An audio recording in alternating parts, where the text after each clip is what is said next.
Have you ever wondered if an uncomfortable or undermining experience at work, seemingly connected to your gender, actually crosses a legal line?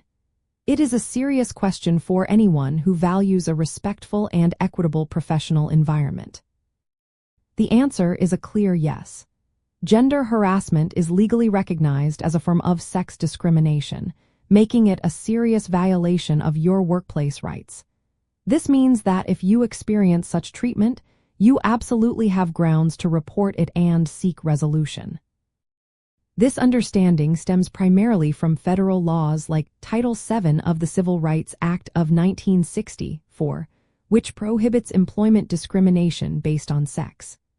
Gender harassment falls under this umbrella because it creates a hostile work environment or involves unfavorable treatment because of someone's gender.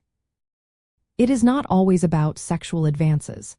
It can be any unwelcome conduct that is severe or pervasive enough to alter the conditions of employment and create an abusive working environment. For example, constant demeaning jokes about women or consistently ignoring a man's input because he is perceived as less aggressive can both constitute gender harassment. If you find yourself in such a situation, start by documenting everything. Keep a record of dates, times, locations, and details of each incident, including who was involved and any witnesses. Then, follow your company's internal reporting procedures, typically involving your supervisor or human resources department.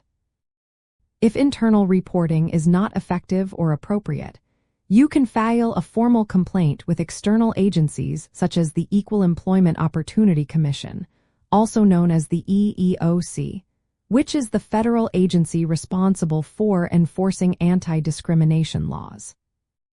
It is important to remember that gender harassment does not have to be sexual in nature. It can be any behavior that targets an individual because of their gender, including actions that express hostility, disrespect, or exclusion. This also applies to same-sex harassment, where the harasser and victim are of the same gender. Another key detail is that you do not necessarily have to be the direct target of the harassment to be affected by it. If you witness a hostile environment that impacts your work, you may also have grounds to report it.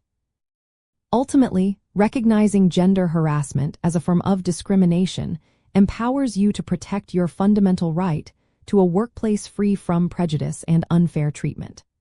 By understanding the legal framework and knowing the steps to take, you can ensure that your voice is heard and that appropriate action is pursued, fostering a more inclusive and respectful environment for everyone.